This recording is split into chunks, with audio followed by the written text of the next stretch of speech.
may yahdihillahu fala mudhilla lahu wa may yud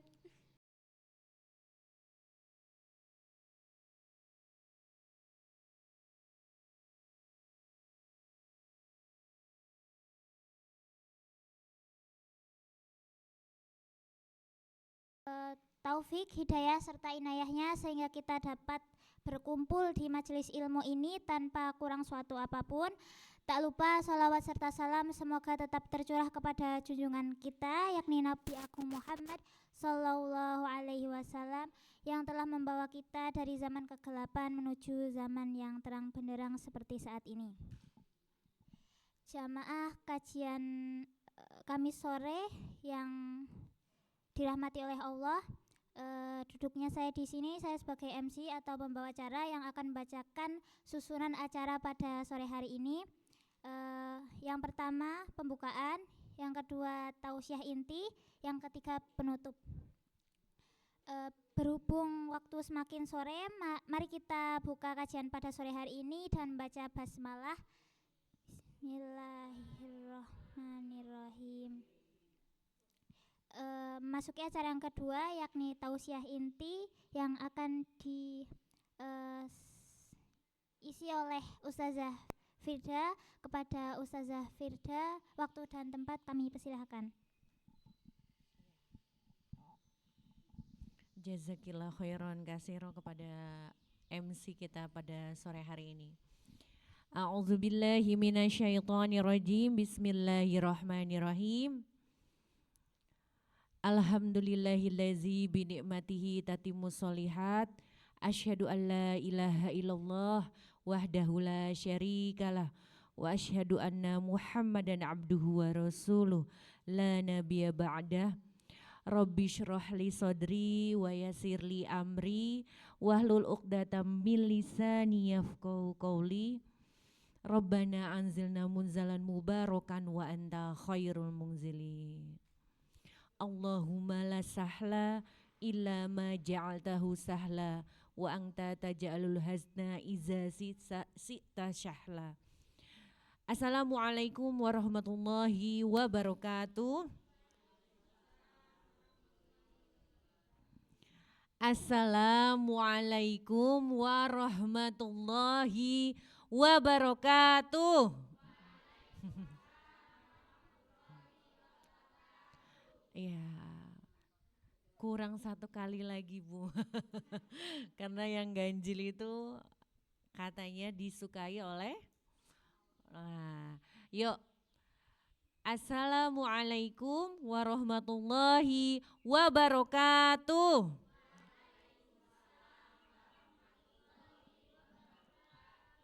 Ya, alhamdulillahirabbil alamin. Vibe-nya, semangatnya nyampe sampai sini. Ya, alhamdulillah pada kesempatan hari Kamis 13 Mei ya Bu ya.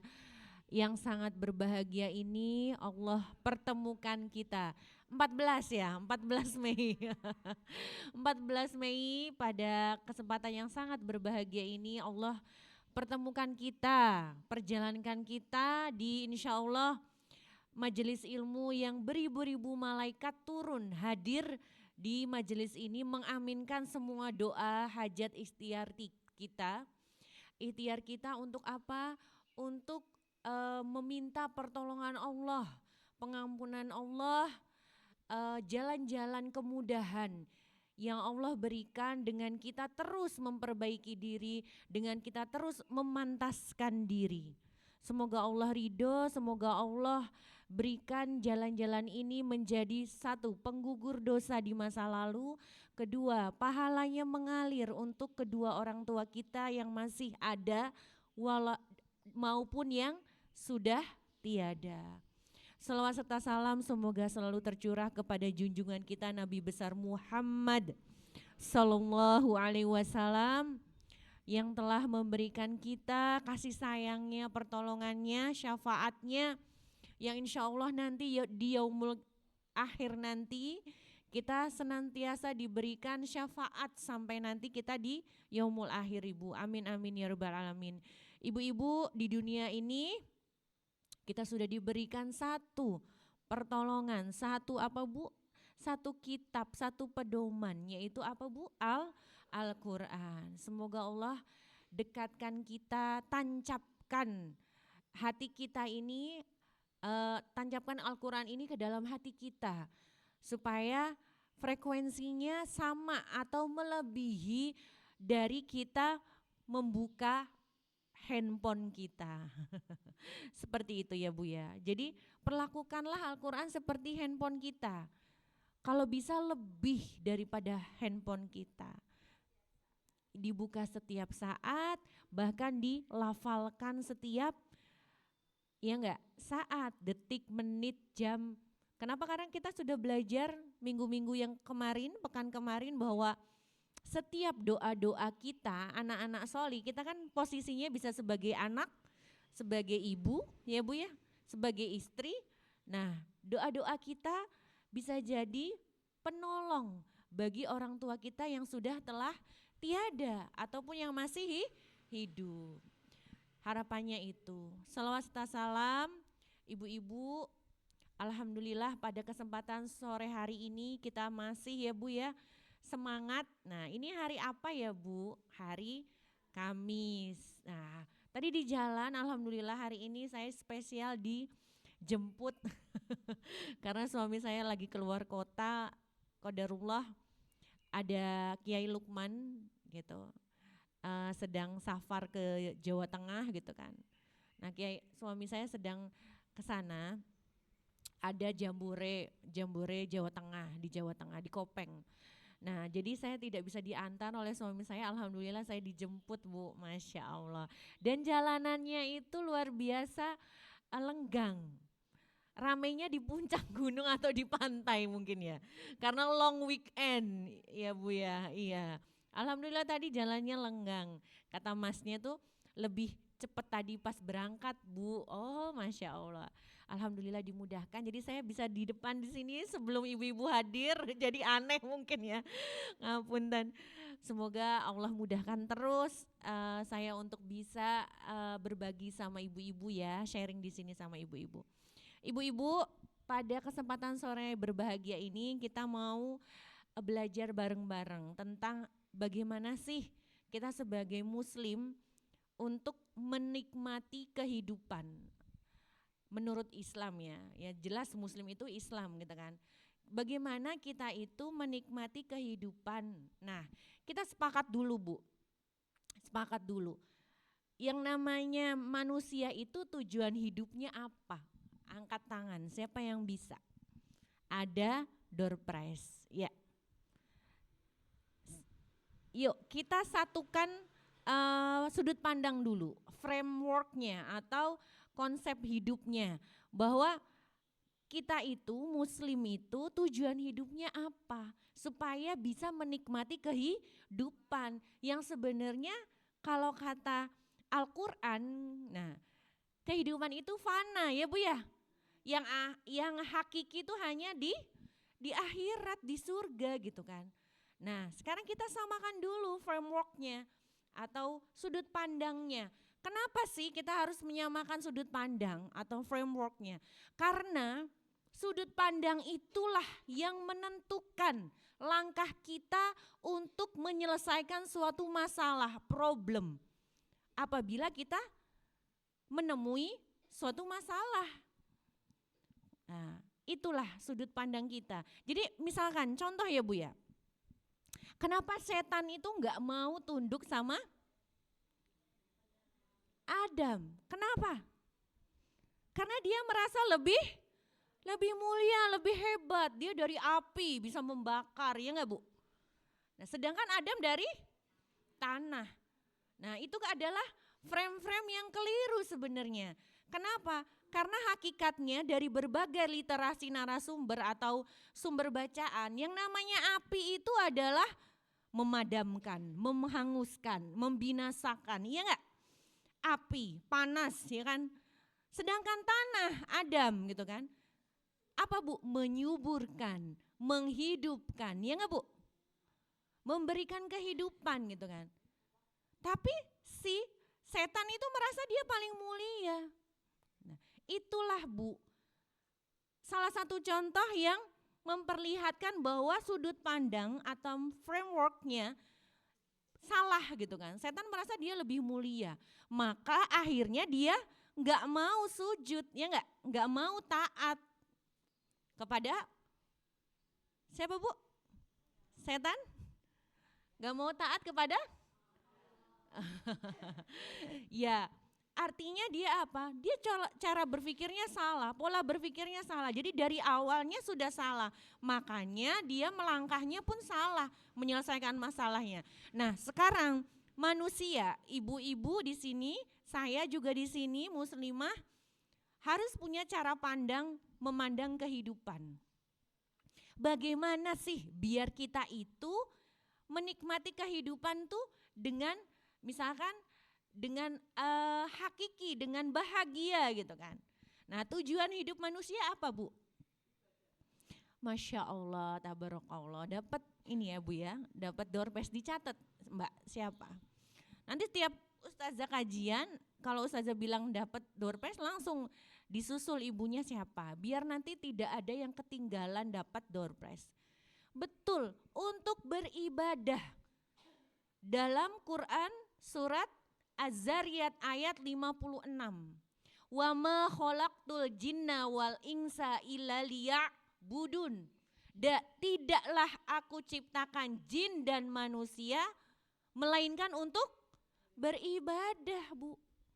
Jadi kalau ada yang bilang kita itu di dunia tuh pengen apa sih sebenarnya?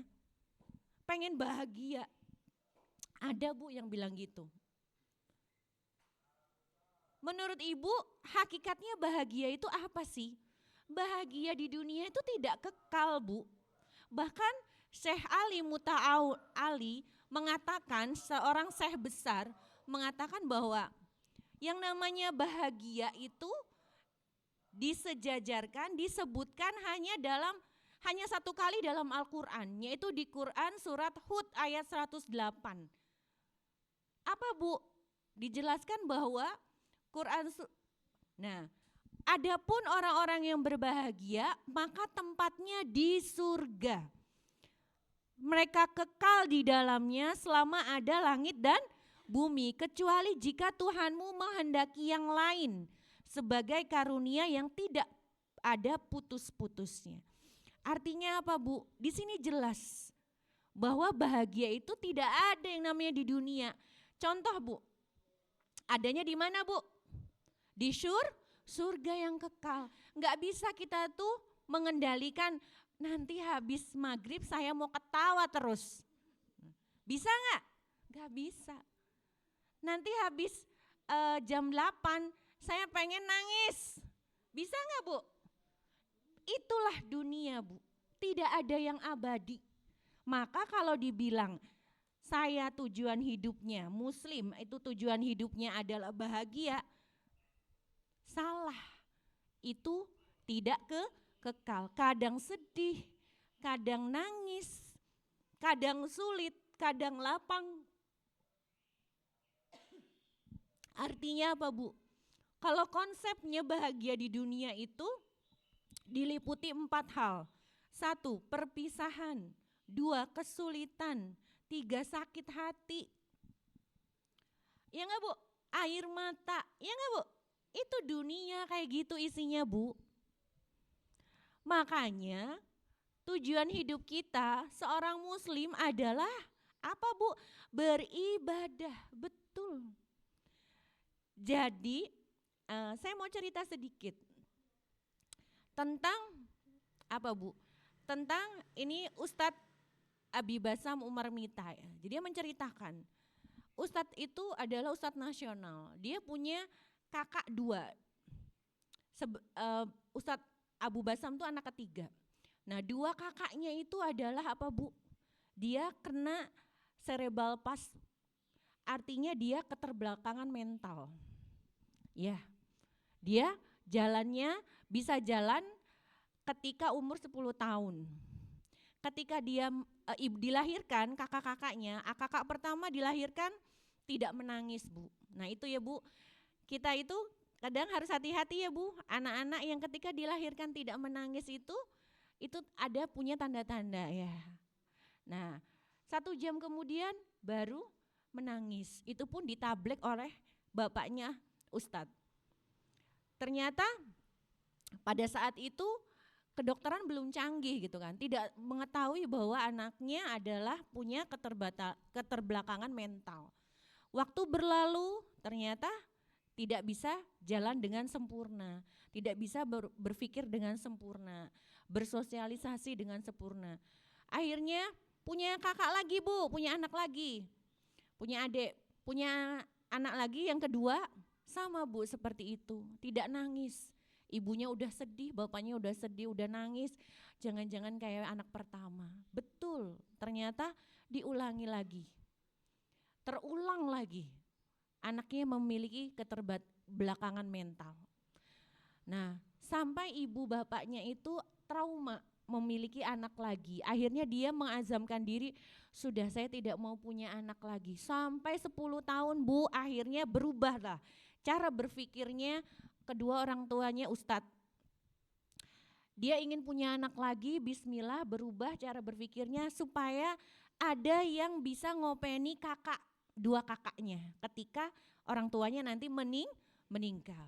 Karena dimandiin Bu, main juga. Pokoknya istilahnya belum bisa mandiri. Akhirnya lahirlah Ustadz Abu Basam itu. Ini cerita ini ya Bu, nyata.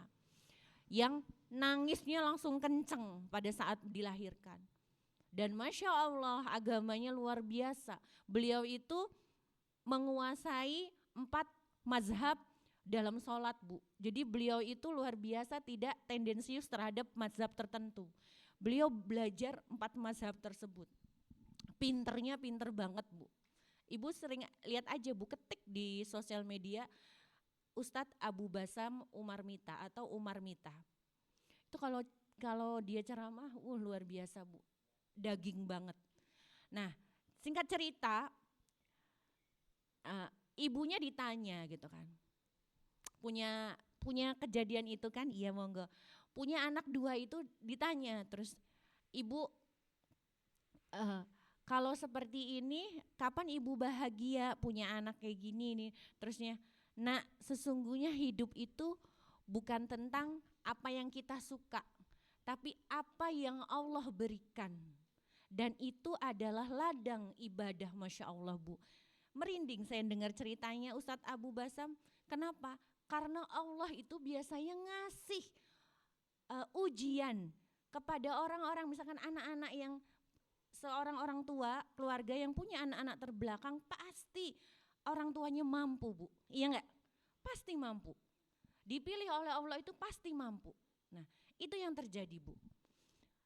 Beliau mampu, akhirnya anak ketiga lahirlah seorang ustadz yang luar biasa. Ustadz Abu Basam Umar Mita. Nah ini ya Bu, ceritanya bahwa adalah ibunya itu ridho terhadap pemberian Allah, bahwa hidup itu adalah bukan apa yang kita suka, tapi apa yang Allah berikan kepada kita. Dan itu adalah sebagai ladang ibadah.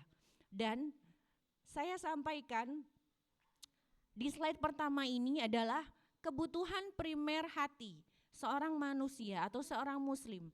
Sama halnya manusia membutuhkan air, udara, ya Bu ya, sandang, pangan, papan, ya Bu ya. Nah sama, nah manusia juga kadang turun naik nih perasaannya, ya enggak Bu? Imannya turun naik juga.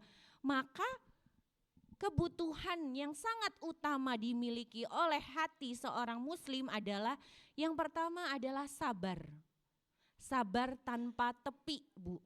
Yang kedua syukur. Syukurnya tanpa syarat. Bukan bersyukur, bukan diberi dulu baru bersyukur. Bukan, harusnya bersyukur dulu baru Allah berikan. Iya enggak Bu? Dalam surat Quran juga seperti itu, iya enggak Bu? Nah, artinya apa Bu? Yang ketiga, ridho tanpa batas. Nah, inilah kebutuhan primer yang harus kita punya dalam hati kita seorang muslim. Dan ini adalah wajib Bu. Karena dalam hidup itu ya adanya ini Bu. Ketika kita menemui masalah yang tidak sesuai dengan ekspektasi kita, tidak sesuai dengan keinginan kita, yang ada ya harus sabar, ya enggak Bu? Kadangkala seorang istri itu harus mempraktekannya ketiga ini, misalkan kita kan lihat suami kita ganteng misalkan, wah bersyukur gitu. Tapi kadangkala pula harus sabar ketika ngelihat saldo rekeningnya minta maaf gitu. Iya enggak Bu? Iya, artinya ini tiga kebutuhan primer ini itu tuh kadangkala harus kita lakukan dalam satu waktu. Sabar tanpa tepi, syukur tanpa syarat, ridhonya tanpa batas. Nah, kita misalkan ketemu sama permasalahan, ya Allah gitu kan. Alhamdulillah gitu ya, suami saya tuh ngerti kerjaan rumah gitu ya. Terus kalau ada yang gak beres sedikit gitu, satses, that's this gitu kan. Tapi kok ya kurang gitu kan, kenapa kurang dalam apa, penghasilan gitu kan. Nah itu harus bersabar gitu kan, bersyukurnya beliau bisa membantu pekerjaan rumah, meringankan pekerjaan istrinya ketika istrinya harus mencari nafkah juga, membantu gitu kan, sebagai sedekah ya Bu bagi keluarga. Nah itu Bu, nah terus kalau difikirkan ya Bu, nah sabar tanpa tepi, syukur tanpa syarat, ridho tanpa batas. Nah disinilah kita harus tahu bahwa kapan itu harus dipakai, kapan ketika sabar, kapan ketika syukur, kapan ketika ridho. Nah seperti itu Bu. Nah ada yang ini ya, quotes yang sangat bagus ya, bukan bahagia yang menjadikan kita bersyukur Bu, tapi bersyukurlah pasti kita akan dibahagiakan oleh Allah. Nah ini Bu, jadi bersyukur dulu, syukur tanpa syarat, baru kita akan dibahagiakan oleh Allah.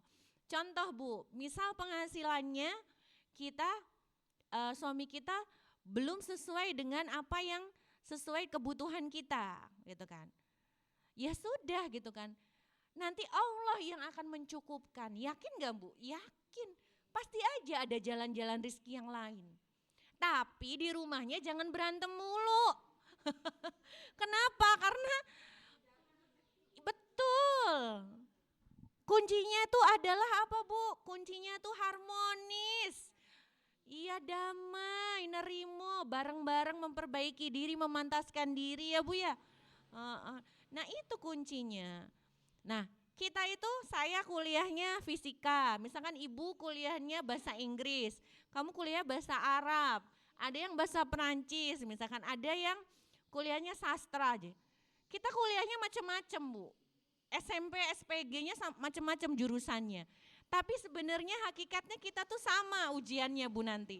Ujiannya ekonomi. Permasalahannya sama walaupun saya kuliahnya fisika gitu kan. Ibu kuliahnya bahasa gitu kan. Tapi ujungnya sama, ujiannya ekonomi, beda nominal aja. Ya enggak Bu?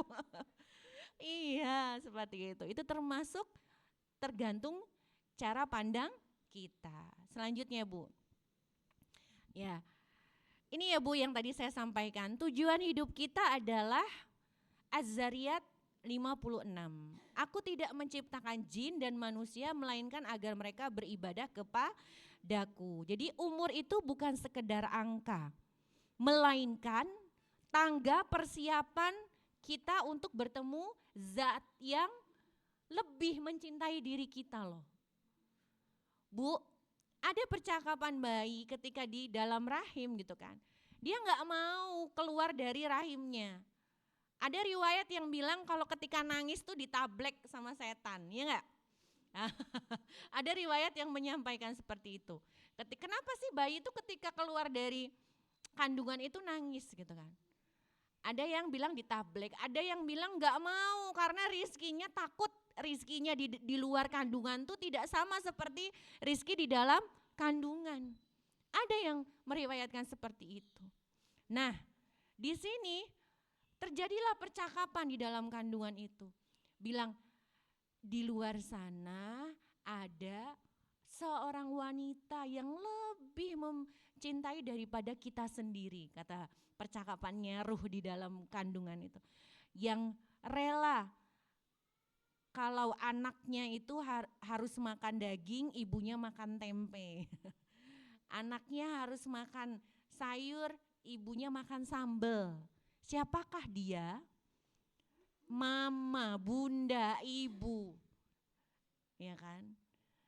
Itulah seorang ibu, akhirnya dia bersedia keluar si bayinya, ruhnya. Itulah seorang ibu. Dan ada seorang laki-laki gitu di luar kandungan sana yang rela mencari nafkah di panas terik gitu kan. Siang hari tanpa memperhatikan kesehatannya. Siapakah dia? Ayah. Diceritakan di dalam kisah Bu seperti itu. Jadi akhirnya maulah si bayi itu keluar berserta ruhnya. Nah itu ya Bu. Nah di sini Bu saya luruskan dulu. Jadi seni menikmati kehidupan adalah kita garis bawahi. Bukan bahagia, tetapi untuk beribadah. Dan orang yang paling kenal Allah itu adalah orang yang paling ingin langsung berjumpa dengan Allah. Kenapa Bu? Karena dia sudah kenal. Bahkan ada pepatah Ali bin Abi Thalib bilang gitu ya. Kalau aku bisa memilih, aku pengen sekali diwafatkan dalam keadaan atau usia tua. Kenapa? Karena dia ingin banyak belajar dari berbagai permasalahan hidup yang dia ketemukan di dunia ini. Nah, ketika banyak belajar, maka dia akan siap menemui Sang Maha Pencipta hidup. Maka dia akan siap. Ya Bu, belajar itu kan untuk apa Bu? Untuk ujian, ya enggak Bu? Bener enggak belajar untuk ujian? Apa ujian untuk belajar? Ya kan, hidup ini kan ujian ya Bu ya. Hidup ini kan belajar. Nah ketika kita banyak belajar gitu kan, ketika kita diberikan oleh Allah kesempatan hidup untuk belajar dari berbagai peristiwa yang terjadi, maka Allah akan berikan kita kesiapan untuk berjumpa dengan yang maha menciptakan. Jadi jangan membenci kematian Bu. Jadi kadang kita gini ya Bu, kita ibaratkan, kadang kita itu takut benci kematian karena kita belum siap. Tapi kalau dalam Al-Quran tuh disampaikan Bu, ini ya Bu, kalau dalam Al-Quran disampaikan bahwa Al-Fajr ayat 28, irji'i ila rabbika radiyatan mardiyah. Artinya apa Bu? Kembalilah, pulanglah. Jadi meninggal itu pulang Bu, seperti misalkan contoh anak SD baru datang jam 7 pagi. Duduk nih di sebelah temennya, lalu dibisikin sama temennya, hei nanti pulang cepet. Langsung seneng gak? Seneng. Karena dia tahu dia bakal pulang cepet, ya gak? Harusnya kita sebagai muslim sama seperti itu. Kita pulang sama yang menciptakan kita Bu. Yang lebih cinta daripada diri kita sendiri. Allah itu kan maha apa Bu? Ar-Rahman, Ar-Rahim. Dengan segala 99 asmaul husnanya, dia melebihi cinta kita terhadap diri kita sendiri loh Bu. Jadi kalau kita membenci kematian, kita takut kematian, kita harus introspeksi pada diri kita. Apakah kita sudah siap? Apakah kita sudah banyak belajar tentang arti kehidupan? Karena sesungguhnya kehidupan itu adalah membawa dari hikmah ke rahmat. Perjalanan dari hikmah ke rahmat Bu. Hikmah ketika kita menemui masalah yang tidak sesuai dengan yang kita inginkan. Kita ambil hikmahnya, ya enggak Bu? Hikmah ketika kita menemui masalah ujian yang tidak sesuai dengan yang kita inginkan. Rahmat ketika kita mendapatkan yang sesuai dengan yang kita inginkan. Itulah hidup Bu, perjalanan dari hikmah menuju rahmat. Jadi Jangan sampai Bu, ini cerita nyata. Ada lelaki yang semasa hidupnya luar biasa solihnya. Dia dermawan, dia sholat 5 waktu ke masjid. Nah, tapi ketika umur 60 tahun, dia terkena stroke. Dia ngumrohin banyak orang, bahkan ada yang menghajikan orang. Menghajikan orang, artinya dia dermawan. Ketika umur 60 tahun dia mengalami stroke. Apa yang terjadi?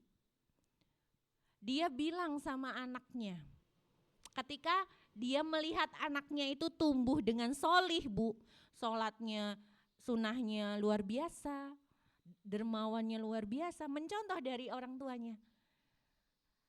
Si bapak itu bilang apa? Le, ora sah kaya ngono-ngono banget. Aku nih baik dari mulai awal, banyak kebaikanku, ternyata Allah kasih saya stroke gitu kan. Gitu Bu.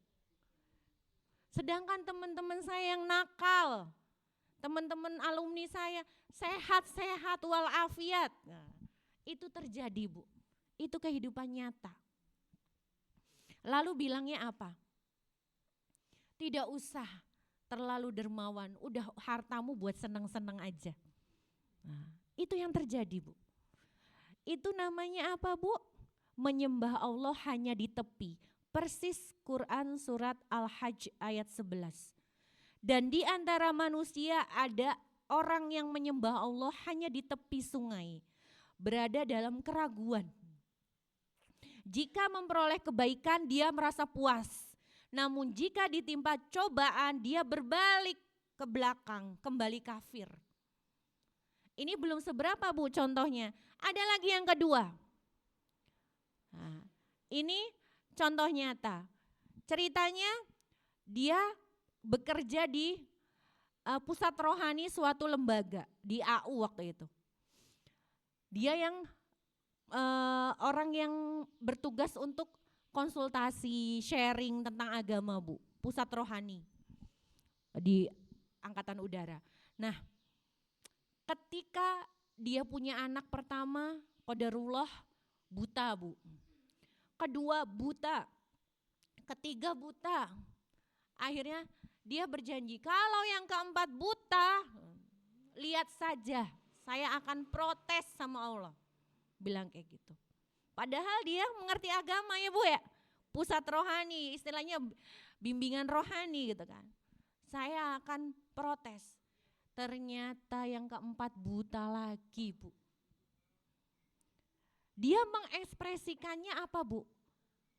Ini kisah nyata Bu. Sampai dia tua akhirnya apa? Dia sengaja ketika orang sholat Jumat lewat, dia ambil kursi, dia duduk di depan rumahnya. Dia ngasih tahu bahwa saya nggak sholat Jumat. Itu yang terjadi Bu. Dia demonstrasi, dia protes. Dia memperlihatkan bahwa saya nggak sholat Jumat. Dan dia tidak sholat 5 waktu. Sampai meninggal dalam keadaan kafir.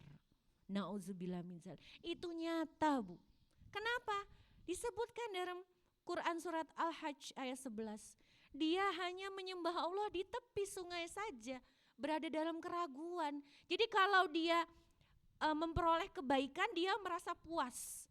Tapi kalau dia memperoleh cobaan dia berbalik arah gitu kan. Jadi kalau kita tidak bahagia suatu saat, maka kita akan menyalahkan Allah gitu kan. Nah, ukurannya tuh bahagia Bu.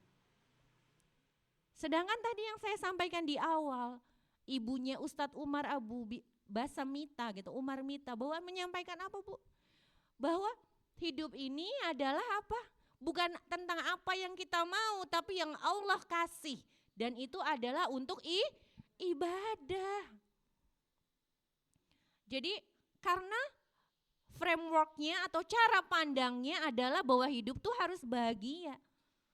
Karena bahagia itu bukanlah sifat yang mutlak yang didapatkan di dunia yang saya sampaikan tadi. Bisa jadi habis maghrib ini saya tertawa-tawa nih. Habis isya bisa aja saya nangis, ya enggak Bu? Kita enggak pernah tahu, maka enggak bisa, hidup tuh enggak mulus-mulus aja. Nah itu namanya bahagia tuh tidak ada di dunia, bahagia tuh adanya di surga. Yang tadi saya sampaikan Quran surat Hud ayat 108. Disebutkan. Nah, jadi kita harus mengerti bahwa hidup kita itu untuk beribadah. Dan sesungguhnya hidup kita itu berproses dari hikmah menuju rahmat. Hikmah ketika kita memperoleh sesuai apa yang kita inginkan. Rahmat, hikmah salah ya, tidak sesuai dengan yang kita inginkan.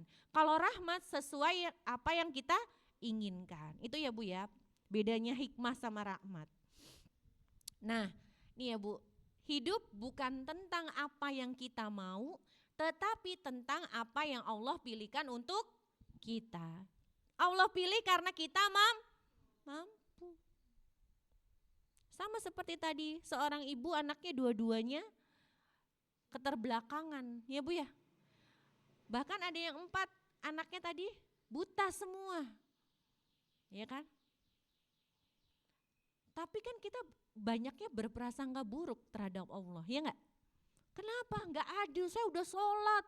Ya, saya pernah cerita ya Bu ya, kenapa saya enggak diterima jadi penilik BPS, pusat statistik, gajinya UMR dulu ya, yang itu loh Bu, ke rumah-rumah itu loh Bu, ngecek itu kan. Dia enggak sholat, tapi saya sholat kok enggak diterima. Itu terjadi di mata saya sendiri, itu saudara saya sendiri soalnya. Dia membandingkan, kenapa ya manggil saya kan tante. Dia kan enggak sholat kok diterima, enggak nutup aurat kok diterima, saya yang udah sholat tahajud. Saya langsung, Mbak, Bude, saya kan manggilnya Bude. Gak begitu, pasti Allah kasih yang terbaik. Mungkin ini bukan jalan yang terbaik, bukan rezeki Mbak. Kata Bu, rezeki sudah tertakar, tidak tertukar. Kadang kan kita gitu, berprasangka buruk. Nah itu Bu, rahmat, hikmah ke rahmat. Nah ini ya Bu, yang sering kita luruskan dulu. Jadi tujuan hidup kita itu kan bukan bahagia. Jadi seni menikmati kehidupan itu bukan untuk bahagia, melainkan untuk beribadah. Nah, tujuan hidup itu bagaimana kita itu beribadah kepada Allah dengan semua lintasan takdir yang hadir untuk kita. Terima, ridho. Tadi apa Bu? 3. Syukur, sabar, ridho. Syukur apa? Tanpa syarat, sabar tanpa tepi, ridho tanpa batas. Masya Allah, mumtaz semua. Ya terus, nah hidup adalah apa Bu? Tidak untuk bahagia. Bahagianya di mana Bu? Surga. Quran surat Al-Hud ayat 108. Nah ini ya Bu tadi. Disebutkan satu kali oleh Syekh Muta'ali menyampaikan bahwa Allah tuh orang-orang yang berbahagia itu hanya di dalamnya surga. Wa ammal ladzina su'idu fafil jannati. Fafil jannati, di dalam surga. Mereka kekal kholidina fiha. Nah, itu ya Bu, kekal di dalamnya. Jadi hanya disebutkan orangnya bahagia itu ya di surga, bukan di dunia.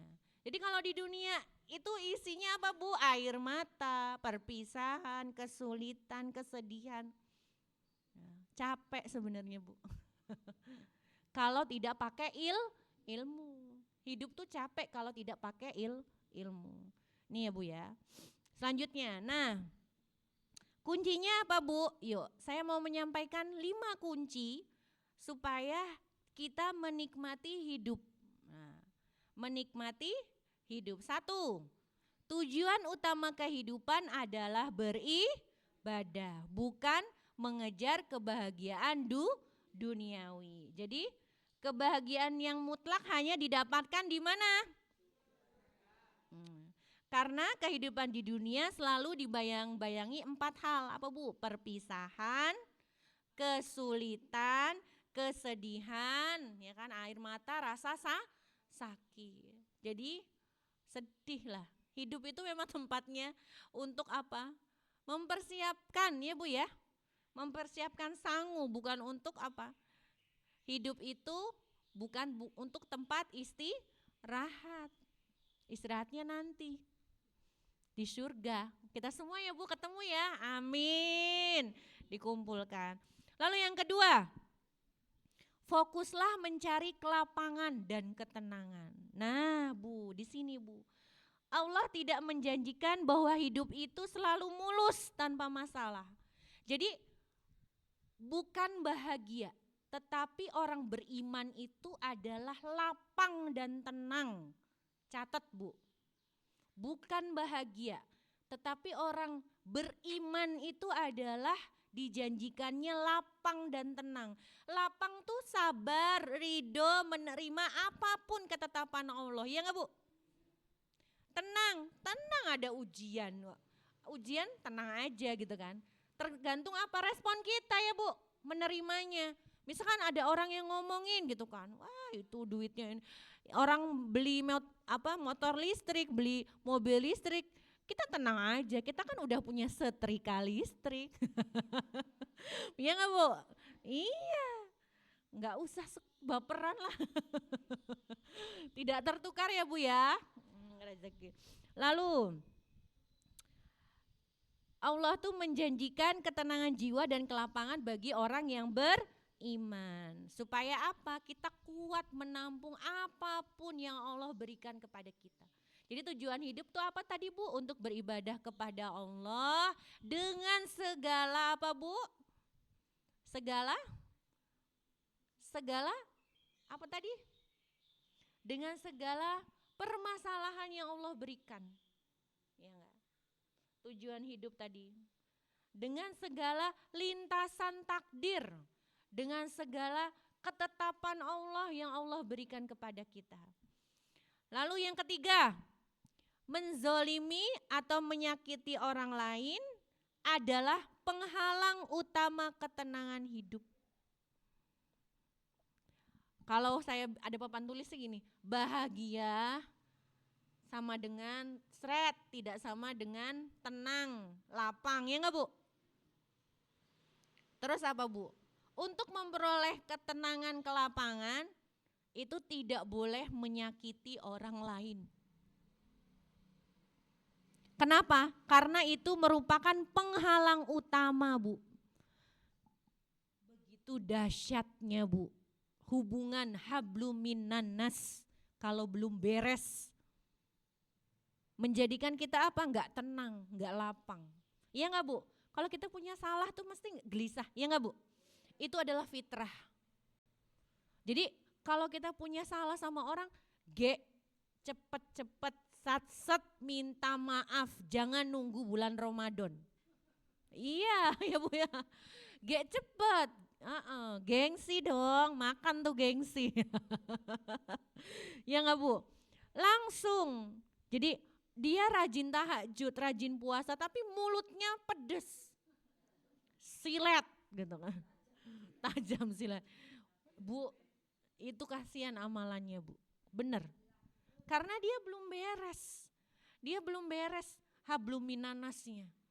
Dan hablum minanas itu tidak selesai. Ketika kita minta ampun sama Allah, ketika manusianya belum merelakan, meridoi, ya enggak?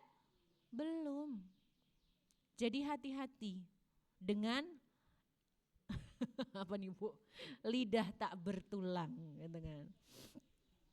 Ya, oke. Yang keempat, kematian adalah kepulangan yang hangat dan tidak layak dibenci. Tadi saya sampaikan. Irji'i. Masya Allah. Pulanglah, kembalilah. Kayak kita pulang kampung gitu loh Bu. Kalau orang-orang yang beriman itu kan merindukan pulang ya Bu, syahid ya.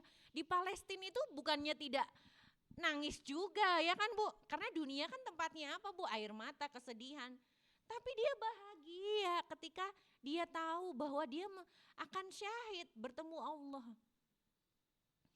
Nah, karena dia merindukan kepulangan yang hakiki, kebahagiaan yang hakiki. Ya, itu. Lalu yang kelima, syarat dan sunnah agama mengajarkan kita untuk menjaga perasaan orang.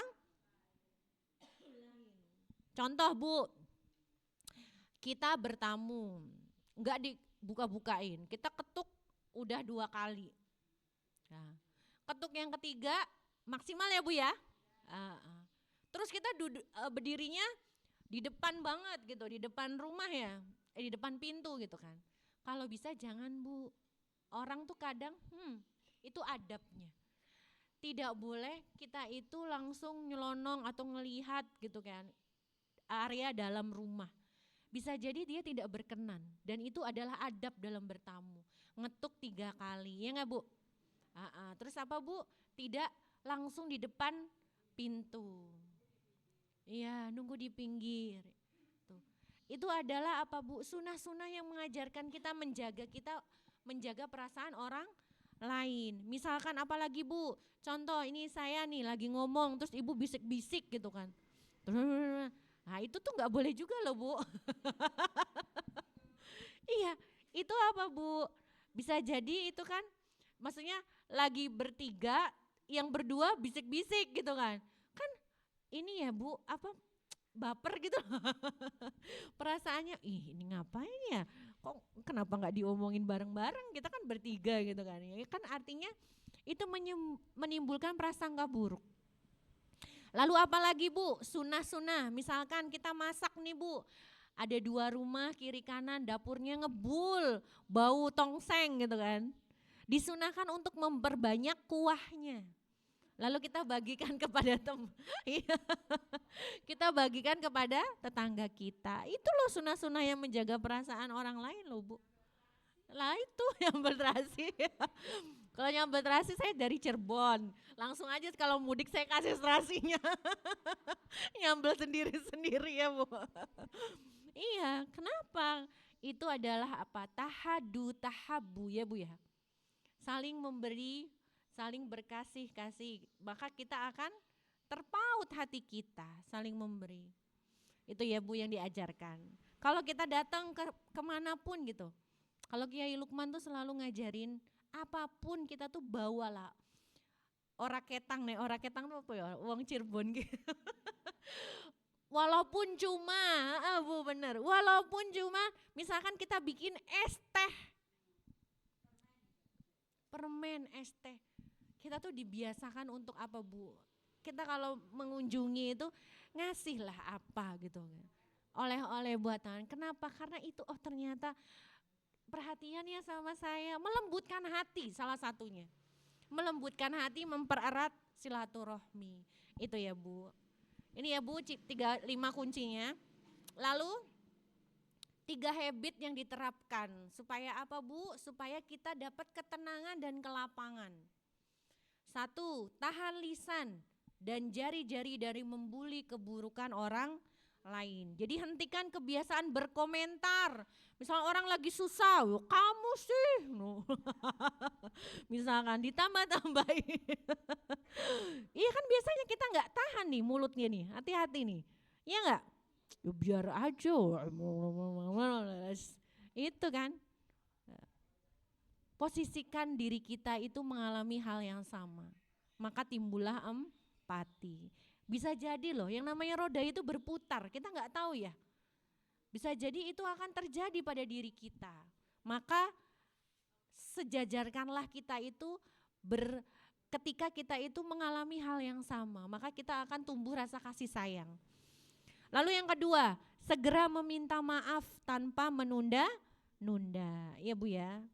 Jangan nunggu fisiknya udah lemah, udah sakit gitu kan. Atau udah di ICU gitu kan, jangan. Kita gak pernah tahu ajal kita kapan diambil oleh Allah. Lalu yang terakhir adalah habitnya balas perlakuan buruk atau provokasi dengan sikap mengalah dan kebaikan. Bu, manusiawi, kalau kita dizolimi itu pertamanya kita gak terima, iya gak? Kita marah gak terima tuh iya Bu, tapi jangan diluapkan. Sudah, pendam, kita tuh dalam posisi yang golden time loh Bu itu. ketika kita dizolimi, doa aja, angkat tangan. Itu adalah doa-doa orang zolim yang mustajab ya Bu ya. Doa aja Bu, semoga Allah melembutkan hatinya, semoga Allah ijabah hajat ikhtiar saya. Jangan balas Bu, sesungguhnya kebaikan yang kita berikan akan kembali kepada kita. Ya nggak Bu? In ahsantum, Masya Allah tabarakallah. Ya Bu, jadi yakin seyakin-yakinnya apa yang kita tanam pasti akan kita panen. Jadi tahan. Misalnya kita dengan tersenyum, kita dengan paham bahwa karena belum sampai ilmunya mungkin ketika mereka berkomentar seperti itu atau berlaku buruk gitu. Karena mungkin belum sampai ilmunya. Atau memang dipengaruhi oleh psikologis yang sedang tidak baik-baik saja. Misalkan sedang ada permasalahan dari suaminya, anaknya, ya enggak? Keluarganya, mungkin dia dengan tidak sadar melukai hati kita. Nah, kitalah yang waras, sing waras menang gitu. Ya enggak Bu? Kita yang ngalah gitu kan. Kenapa? Kita doakan semoga Allah berikan dia kemudahan untuk menghadapi ujiannya. Itu jangan dibalas lagi Bu. Bu, membalas kebaikan dengan kebaikan itu biasa Bu. Tapi membalas keburukan dengan kebaikan itu luar biasa. Ya Bu. Tidak, itu hanya orang-orang pilihan. Yang apa Bu? Kadang kalau saya sendiri juga kadang nggak terimanya apa Bu? Saya kan orangnya ekspresif Bu. Jadi kalau saya merasa saya nggak melakukan itu ya saya nggak mau dituduh, ya nggak Bu? Nah itu bisa dengan tabayun, oke, tapi tidak usah dengan marah-marah, tidak usah dengan meluap-luap. Cukup sekali saja. Kenapa Bu? Karena orang yang tidak suka oleh kita tidak butuh itu. Kita mau nyiapin panjang lebar alasannya, kronologisnya, mereka tetap karena ada benih-benih tidak suka. Dan orang yang sayang sama kita ya tidak butuh itu gitu juga. Ya sudah nanti dengan waktu berlalu pun juga akan selesai. Siapa Gusti Allah boten sare. Insya Allah Allah yang akan melunakkannya. Mungkin itu karena sudah 17.23. Ada pertanyaan Bu? Ada pertanyaan? Jadi apa Bu? Bahagia bukan tujuan, tapi hidup itu apa Bu? Beribadah. Tentang bagaimana kita beribadah kepada Allah dengan semua lintasan takdir yang Allah berikan kepada kita. Jadi itu ya, tujuan hidupnya seorang muslim itu adalah untuk beribadah, bukan untuk bahagia. Bahagianya di amin amin ya rabbal alamin. Itu Bu, mungkin ada lagi yang ditanyakan gitu, mungkin pertanyaan. Orang beriman tuh apa Bu? Bukan bahagia tetapi memperoleh ketenangan dan kelapangan. Ya Bu ya.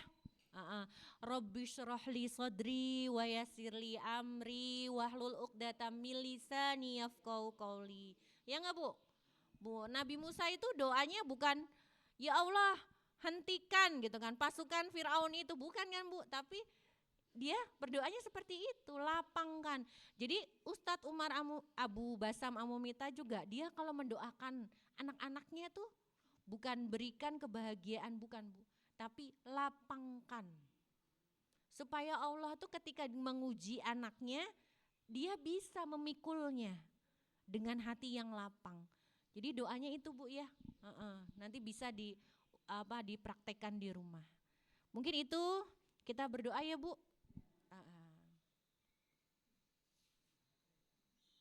Pas saya lagi nggak sholat.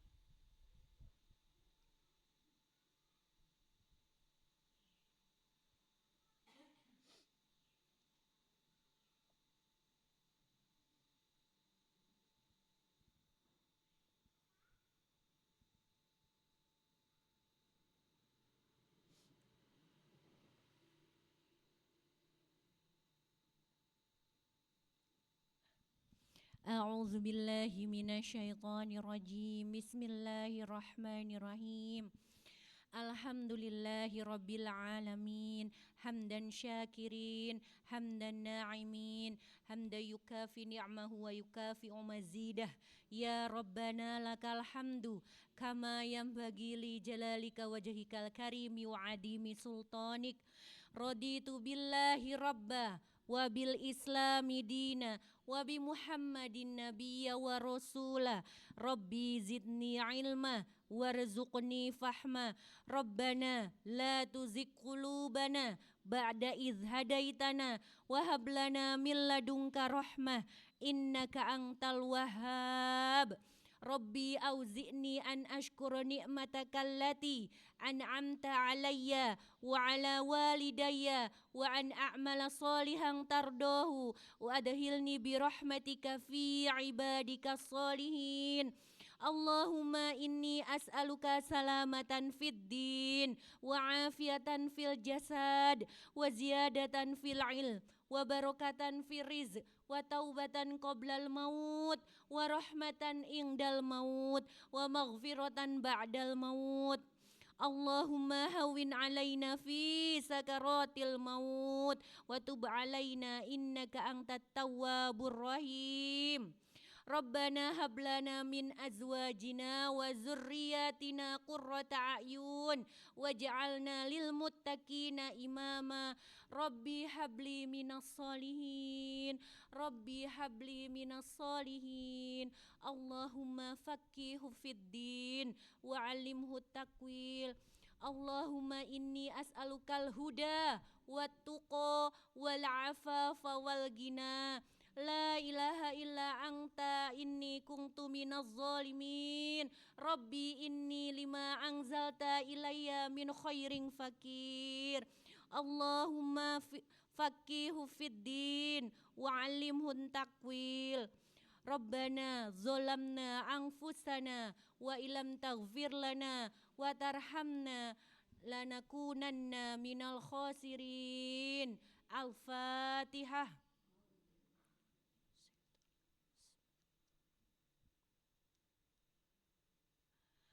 Yang baik-baik hanya dari Allah, yang kurang dari saya sebagai manusia. Banyak kehilafan, kekurangan, mohon dimaafkan ibu-ibu. Wassalamualaikum warahmatullahi wabarakatuh.